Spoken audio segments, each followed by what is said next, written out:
सुनीता के माँ बाप के चेहरे पर संतोष था कि उनकी बेटी का रिश्ता एक अच्छे घर में होने जा रहा है।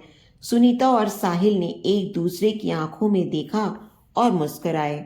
इसके बाद वे सुंदर सपनों के दरिया में डूबते चले गए। सुनीता अपने मोहल्ले के सरकारी इंटर स्कूल में गेस्ट टीचर थी और उसके पिता सिविल इंजीनियर। उन्होंने अपने एक परिचित ठेकेदार के बेटे साहिल से, जो एक मल्टीनेशनल कंपनी में अच्छे पद पर था, सुनीता का रिश्ता तय कर दिया। सुनीता और साहिल जब मिले तो उन्हें आपसी विचारों में बहुत मेल लगा। सोनू ने भी खुशी खुशी रिश्ते के लिए हामी भर दी। सगाई के साथ ही उन दोनों के रिश्ते को एक सामाजिक बंधन मिल चुका था। कंपनी के काम से साहिल को साल भर के लिए विदेश जाना था, इसलिए शादी की तारीख अगले साल तय होनी थी। सुनीता से काम खत्म होते ही लौटने की बात कहकर साहिल परदेश को उड़ चला।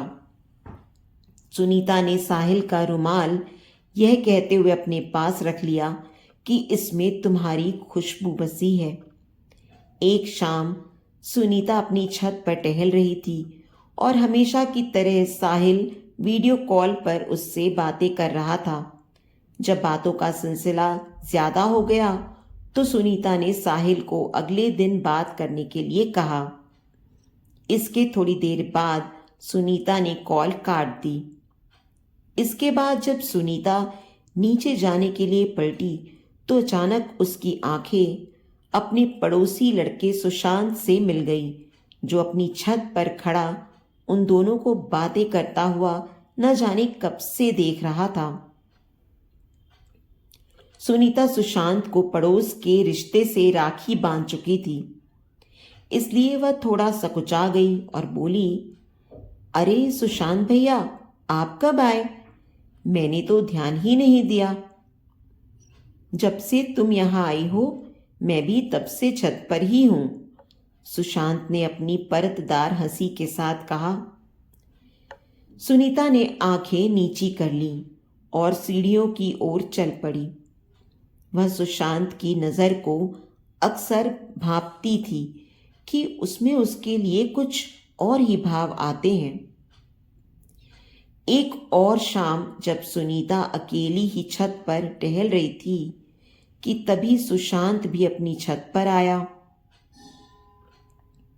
सुशांत भैया, कैसे हैं आप? कम दिखते हैं। सुशांत उसके मुंह से ऐसी बात सुनकर थोड़ा चौंका, लेकिन फिर उसके मन में भी लड्डू फूटने लगे। सुशांत तो खुद सुनीता से बात करने को बेचैन रहता था। सुबह छत की बाउंड्री के पास सुनीता के करीब आ गया और बोला, मैं तो रोज इस समय यहां आता हूं, तुम ही बिजी रहती हो। वह तो है, सुनीता मस्ती भरी आवाज में बोली। क्या करूं भैया, अब जब से पढ़ाने जाने लगी हूं समय और भी कम मिलता है। इसके बाद उन दोनों के बीच इधर उधर की बातें होने लगी। कुछ दिनों बाद एक रोज सुनीता घर में अकेली थी। सारे लोग किसी रिश्तेदार के यहाँ गए हुए थे। सुनीता की चचेरी बहन नीति उसके साथ सोने के लिए आने वाली थी। शाम के गहराते साए सुनीता को डरा रहे थे। उसने कई बार नीति को मैसेज कर दिया था कि जल्दी आना। खाना बनाने की तैयारी कर रही सुनीता को छत पर सूख रहे कपड़ों का ख्याल आया तो वह भाग कर ऊपर आई। कपड़ों को समेटने के बाद उसे अपनी एक समीज गायब मिली। उसने आसपास देखा तो पाया कि वह समीज सुशांत की छत पर कोने में पड़ी थी। सुनीता पहले तो हिचकी, लेकिन फिर आसपास देखकर सुशांत की छत पर कूद गई। वह सुशांत के आने से पहले वहां से भाग जाना चाहती थी, मगर जैसे ही वह अपनी समीज उठाकर मुड़ी, सुशांत उसे मुस्कुराता खड़ा मिला। सुनीता ने एक असहज मुस्कुराहट उसकी ओर फेंकी। सुशांत बोला, उड़कर आ गई होगी यहाँ ये। हाँ भैया, हवा तेज थी आज। सुनीता वहां से निकलने के मूड में थी, लेकिन सुशांत उसके आगे दीवार से लगकर खड़ा हो गया और बतियाने लगा। तब तक शाम पूरी तरह चारों ओर छा चुकी थी। सुनीता ने कहा, भैया अब मैं चलती हूं। हाँ, मच्छर काट रहे मुझे भी यहां, सुशांत ने अपने पैरों पर थपकी देते हुए कहा। अच्छा जरा 2 मिनट नीचे आओ ना, मैंने एक नया सॉफ्टवेयर डाउनलोड किया है, बहुत मजेदार चीजें हैं उसमें, तुमको भी दिखाता हूं। न चाहते हुए भी सुनीता सुशांत के साथ सीढ़ियों से उतर आई। उसके मन में एक अजीब सा डर समाया हुआ था। सुशांत ने लैपटॉप ऑन किया और उसे दिखाने लगा। सुनीता का ध्यान जल्दी से वहां से निकलने पर था। तभी उसने गौर किया कि सुशांत के घर में बहुत शांति है।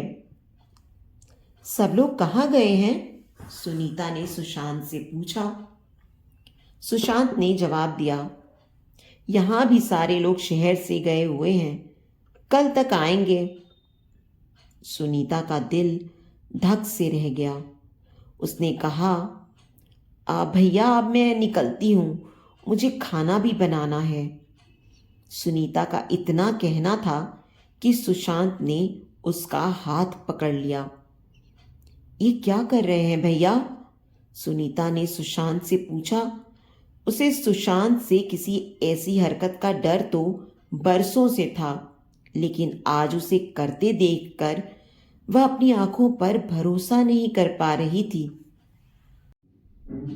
सुशांत ने सुनीता की कमर में हाथ डालकर उसे अपनी ओर खींचा और उसके हाथों में थमी समीज उससे लेकर टेबल पर रखते हुए बोला, साहिल की तस्वीरों में रोज नई नई लड़की होती है, तो तुम उसको एकदम पैकेट वाला खाना खिलाने के चक्कर में क्यों हो? तुम भी थोड़ी झूठी हो जाओ, किसी को पता नहीं चलेगा। सुनीता का दिल जोर से धड़कने लगा। सुशांत ने उसके मन में दबे उसी शक के बिंदु को छू दिया था जिसके बारे में वह दिन रात सोच सोच कर चिंतित होती थी। क्या सही है और क्या गलत, ये सोचते सोचते बहुत देर हो गई। तूफान कमरे में आ चुका था। बिस्तर पर देह की जरूरत और मन की घबराहटों के नीचे दबी सुनीता एकटक दरवाजे के पास पड़े अपने और सुशांत के कपड़ों को देखती रही। सुशांत की गर्म तेज सांसें सुनीता की बेचैन सांसों में मिलती चली गईं। सब कुछ शांत होने के बाद सुनीता ने अपनी आंखों के कोरों के गीलेपन को पोंछा और अपने कपड़ों और खुद को समेट कर वहां से चल पड़ी। सुशांत ने भी उससे नजरें मिलाने की कोशिश नहीं की। कैलेंडर के पन्ने आगे पलटते रहे। सुनीता और सुशांत के बीच भाई बहन का रिश्ता अब केवल सामाजिक मुखौटा मात्र ही रह गया था। ऊपर अपने कमरे में अकेला सोने वाला सुशांत आराम से सुनीता को रात में बुला लेता और वह भी खुशी खुशी अपनी छत फांद कर उसके पास चली आती। आए दिन सुनीता के अंदर जाने वाला इच्छाओं का रस आखिरकार एक रोज अपनी भीतरी कारगुजारियों का संकेत देने के लिए उसके मुंह से उल्टी के रूप में बाहर आकर सबको संदेशा भेज बैठा। सुनीता के माँ बाप सन्न रह गए। घर में जोरदार हंगामा हुआ। इसके बाद सुनीता की हाइमेनोप्लास्टी करा दी गई। साहिल के आते ही उसे ब्याह कर विदा कर दिया गया। सुहाग रात में चादर पर सुनीता के छिटके लाल छींटों ने साहिल को भी पूरी तरह आश्वस्त कर दिया। दोनों की जिंदगी शुरू हो गई। सुनीता का भी मन साहिल के साथ संतुष्ट था, क्योंकि सुशांत के पास तो वह खुद को शारीरिक सुख देने और साहिल से अनचाहा बदला लेने के लिए जाती थी।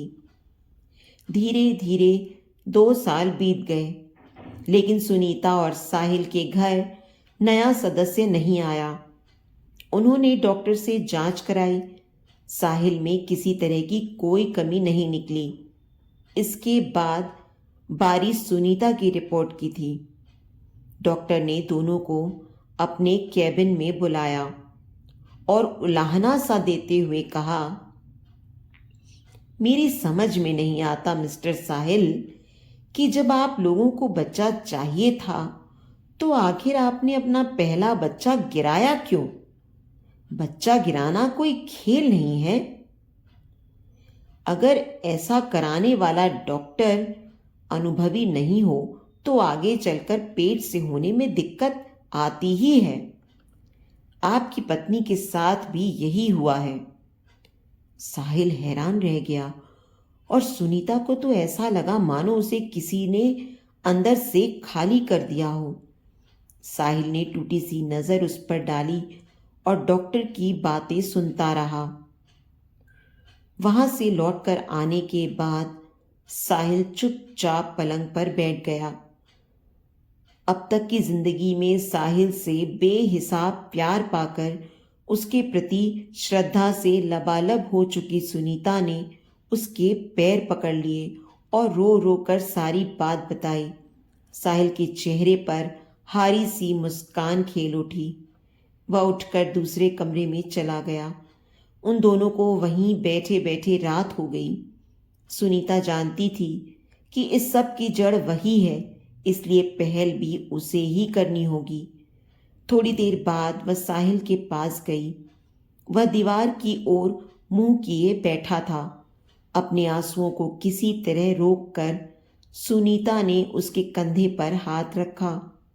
साहिल ने उसकी ओर देखा और भरी आंखें लिए बोल उठा, तुम भरोसा करो या ना करो, लेकिन तुम्हारे लिए मैंने काजल की कोठरी में भी खुद को बेदाग रखा और तुम केवल शक के बहकावे में आकर खुद को कीचड़ में धकेल बैठी। सुनीता फूट फूट कर रोई जा रही थी।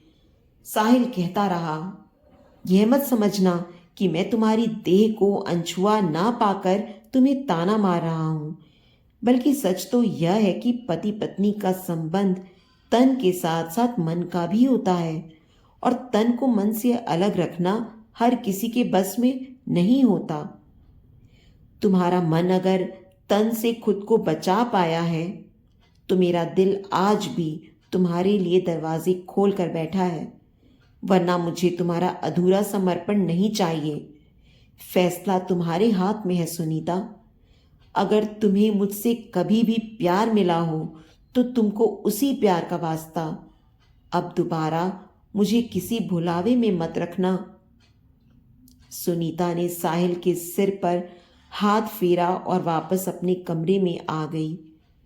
उसकी आंखों के सामने साहिल के साथ बिताई रातें घूमने लगीं।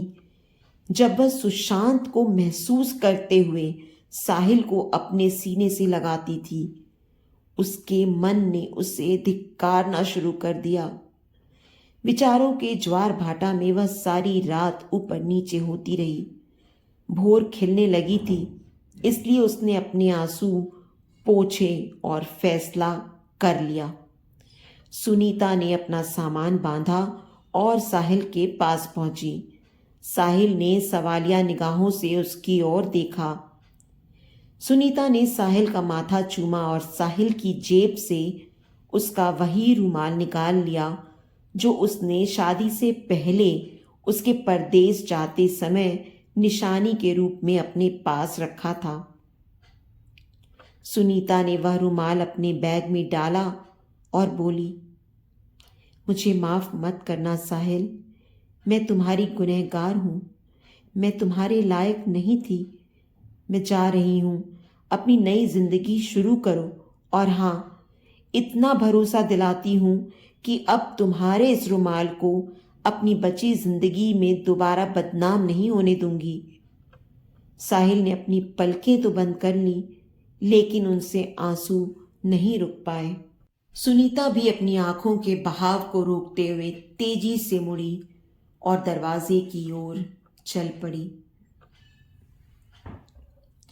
तो दोस्तों, उम्मीद करती हूँ कि हमारी ये कहानी आपको दिल से छू गई होगी। अगर इस कहानी ने आपके दिल में कोई कोना जगाया हो तो प्लीज़ इस वीडियो को लाइक करें और इसे अपने दोस्तों और परिवार के साथ भी शेयर करें। अगर आप हमारे चैनल पर नए हैं तो इसे सब्सक्राइब करना बिल्कुल ना भूलें और हाँ, नोटिफिकेशन बेल को ज़रूर दबाएं ताकि हमारी अगली कहानी का अपडेट सबसे पहले आपको मिले। आपके प्यार और समर्थन का हमेशा इंतज़ार रहेगा।